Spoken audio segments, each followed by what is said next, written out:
এক জঙ্গলে এক নেড়া ডাইনি ছিল। সে সারাক্ষণ শুধু কান্না করত।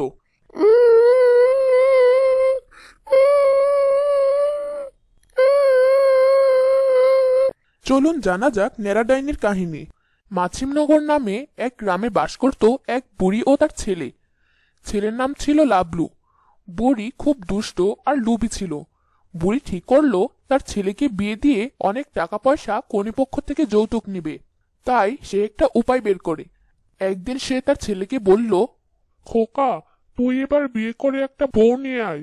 আমার বয়স হয়েছে, রান্না বান্না করতে অনেক কষ্ট হয়। এই কথা শুনে ছেলেও রাজি হয়ে গেল। ছেলে বিয়ে করে একটা বউ নিয়ে বাড়িতে হাজির হলো। দেখো মা, তোমার জন্য একটা সুন্দর বউ নিয়ে এসেছি। ওর নাম মালা। দেখো ওর চুলের বেনি কত লম্বা। ও আজ থেকে তোমার দেখাশোনা করবে, রান্নাবান্নার কাজও করবে। ও তোমার অনেক খেয়াল রাখবে।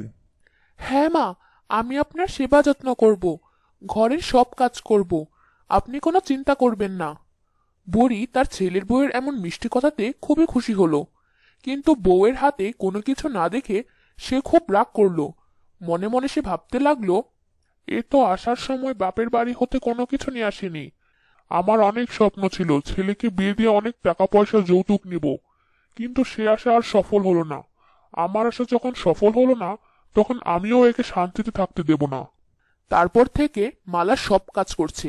উঠোন ঝাড়ু দেওয়া, থালা বাসন মাজা সহ রান্নার সব কাজ সে নিজেই করছে। আর বুড়ি তা চেয়ে চেয়ে দেখছে। যখন খাওয়ার সময় হলো, তখন সবাই একসাথে খাওয়া দাওয়া করতে বসলো। বুড়ি যখন তার ভাত মাখাতে গেল, তখন দেখলো ভাতে অনেক চুল আর তরকারিতেও অনেক চুল। বৌমা, তুমি এগুলো কি রান্না করলে?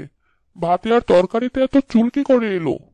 এদিকে লাবলুও বলে উঠল, হ্যাঁ, আমার ভাতেও তো অনেক চুল। এত চুল কোথা থেকে এলো? মালা খুব ভয় পেল আর সে বলল, আমি কিছু জানি না, এগুলো কি করে এলো? আমি তো কিছুই বুঝতে পারছি না। বুড়ি ও লাবলু রাগ করে খাওয়ার আসন ছেড়ে চলে গেল। তুমি এবার বসে বসে ওই চুলওয়ালা ভাত খাও, আর আমরা মা ছেলে সারাদিন উপোস থাকি। এই বলে তারা চলে গেল। মালা বসে কাঁদতে লাগলো। পরের দিন মালা আবার রান্নার সব কাজ শেষ করলো। তারপর আবার সেই একই রকম ঘটনাই ঘটল। বুড়ি ও তার ছেলে খাওয়ার আসন থেকে উঠে চলে গেল, আর মালা বসে বসে কাঁদতে লাগলো। বুড়ি তার ছেলেকে বলল, খোকা, আমি একটা সিদ্ধান্ত নিয়েছি। কি সিদ্ধান্ত নিয়েছো মা? প্রতিদিন ভাত তরকারিতে চুল পাই, তাই আমি চিন্তা করে দেখলাম তোর বউয়ের চুলগুলো কেটে ছোট করে ফেলবো। তাহলে আর কোনো চুল ভাত তরকারিতে পড়বে না, আর আমরাও ঠিকমতো খাওয়া দাওয়া করতে পারবো। তখন লাবলু অবাক হয়ে জানতে চাইল, কিন্তু কিভাবে তুমি তার চুল কাটবে? সে তো তার লম্বা চুল কাটতে চাইবে না। আমার কাছে সেই উপায় আছে। কিভাবে?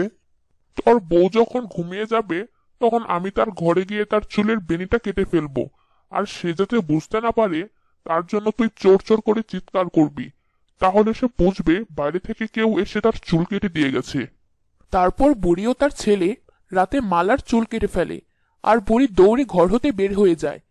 মালার পাশে শুয়ে শুয়ে লাবলু চোর চোর চিৎকার করতে লাগলো। এইদিকে মালা তার কাটা চুল হাতে নিয়ে খুবই কাঁদতে লাগলো। পরের দিন সকালে তারা সবাই একত্রিত হলো, আর লাবলু ও মালা রাতের কথা বুড়িকে বলতে লাগলো। বুড়ি তাদের কথা শুনে মনে মনে খুব খুশি। সে ভালো সাজার জন্য বলল, তোমার চুল দেখে পড়শি মহিলারা খুবই ঈর্ষান্বিত ছিল, হয়তো তাদের মধ্যে কেউই এই কাজটা করেছে। এরপর সবকিছু আবার স্বাভাবিকভাবে চলতে লাগলো। মালা ঘরের সব কাজ করতে লাগলো। ঘরের সব কাজ শেষ করে মালা আগের মতো আবার সবার জন্য আসন পেতে ভাত রাখলো। বুড়ি ও তার ছেলে যখন খেতে বসলো, তখন তারা আবারও খাবারে চুল পেল। তবে চুলগুলো ছিল আগের তুলনায় ছোট। তাই বুড়ি ও লাবলু বুঝতে পারলো এই চুল মালার, আর তারা এবার সিদ্ধান্ত নিল মালাকে ন্যাড়া করে দিবে। লাবলু, তুই গিয়ে একটা নাপিত নিয়ে আয়। লাবলু তার মার কথা মতো নাপিত নিয়ে হাজির হলো। তারপর সবাই মিলে মালাকে একটি চেয়ারে বেঁধে ফেললো, আর নাপিত তাকে ন্যাড়া করে দিল। তার পরের দিন যখন সবাই খেতে বসলো, তখন আবারও তারা খাবারে চুল পেল। আজ তো মালার মাথায় কোনো চুল নেই, তাহলে খাবারের চুল এলো কোথা থেকে? তোর বউ আজ ইচ্ছে করে খাবারে চুল দিয়েছে, ওর জন্য একদিনও শান্তি মতো খাবার খেতে পারি না। আজ ওকে মেরেই ফেলবো। এই বলে বুড়ি পানির পাত্রটি ছুঁড়ে মারল, আর সেটা গিয়ে পড়ল মালার কপালে। সাথে সাথে মালা মাটিতে লুটিয়ে পড়ে মারা গেল।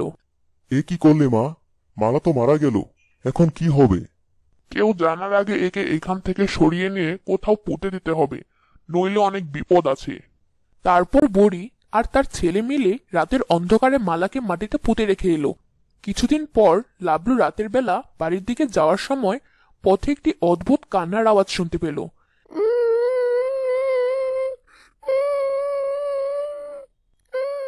সে ভীষণ অবাক হয়ে গেল। আরে, এই কান্নার আওয়াজ কোথা থেকে আসছে? আর এই কান্নার আওয়াজ তো আমার খুব চেনা চেনা লাগছে। এরপর তার পাশে থাকা একটি গাছ থেকে আওয়াজ আসলো, এইদিকে তাকাও, আমাকে চিনতে পারলে? লাবলু গাছটির দিকে তাকিয়ে দেখতে পেল তার বউ মালা। সে খুব ভয় পেল। হায় প্রভু, মালা তাহলে ন্যাড়া ডাইনির রূপ নিয়েছে। আজ তো আমাকে মেরেই ফেলবে। হায় প্রভু, আমাকে বাঁচাও। লাবলু মিনতির সাথে নেড়া ডাইনিকে বলল, কি চাও তুমি? আমাকে যেতে দাও।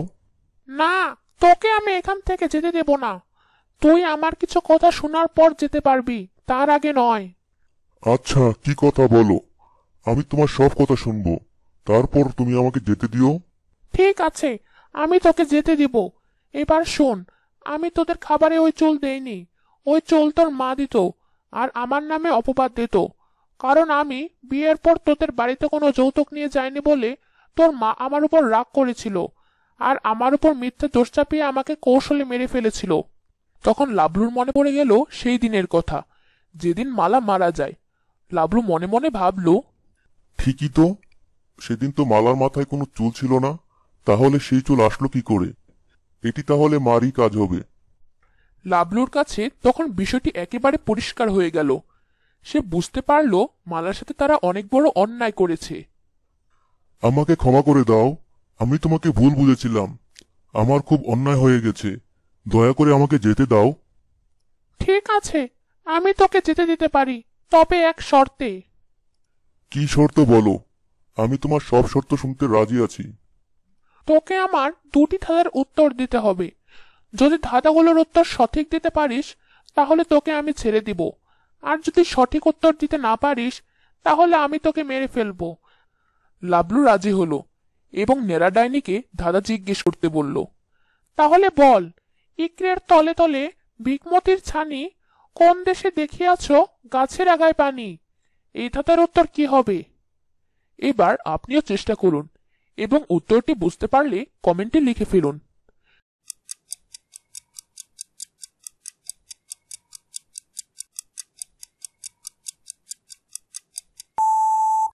এই ধাঁধার উত্তর হলো নারিকেল। লাবলু প্রথম ধাঁধার উত্তর দিয়ে দিল। এরপর ডাইনি দ্বিতীয় ধাঁধা জিজ্ঞেস করল, বল, সারা মাথায় পক্ক কেশ, মাথার গেল খেতে বেশ। এই ধাঁধার উত্তর কি হবে? এবার আপনার পালা। যদি উত্তরটি পেরে থাকেন তাহলে কমেন্ট করুন।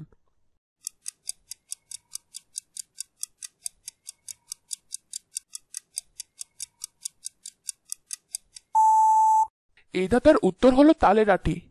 লাবলু ডাইনির এই ধাঁধার উত্তর দিয়ে দিল। তখন নেড়া ডাইনি তাকে বলল, তুই আমার ধাঁধার সব উত্তর ঠিক মতো দিয়ে দিলি, তাই আমি তোকে ছেড়ে দিলাম। তবে আমি এখন তোর সাথে বাড়িতে যাব। কেন, তুমি গিয়ে কি করবে? আমার কিছু কাজ আছে, সেগুলো সম্পূর্ণ করতে হবে। লাবলু তার কথায় আর কোনো কিছু চিন্তা না করে বলল, ঠিক আছে, তাহলে চলো। তারপর লাবলুর সাথে নেড়া ডাইনি বাড়িতে ফিরে গেল। লাবলুর সাথে নেড়া ডাইনিকে দেখে বুড়ি খুব হতবাক হয়ে গেল। সে ভূত ভূত করে চিৎকার করতে লাগলো, ভূত ভূত! এই বুড়ি, চুপ কর। তুই আমাকে অনেক কষ্ট দিয়েছিস, আমাকে মেরে ডাইনি বানিয়ে ফেলেছিস। আজ তোকে আমি মেরেই ফেলবো। হি হি হি হি হি।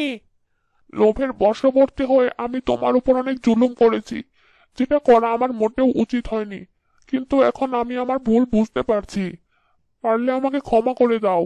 আমার বয়স হয়েছে, এমনিতেই আমি আর বেশি দিন বাঁচবো না। এখন তোমার ইচ্ছা, আমাকে ক্ষমাও করতে পারো বা মারতেও পারো।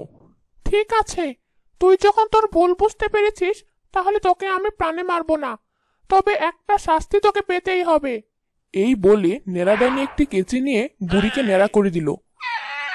তারপর সে সেখান থেকে চিরদিনের মতো চলে গেল। আজকের গল্পটি এখানেই শেষ করছি। সবাই ভালো থাকবে।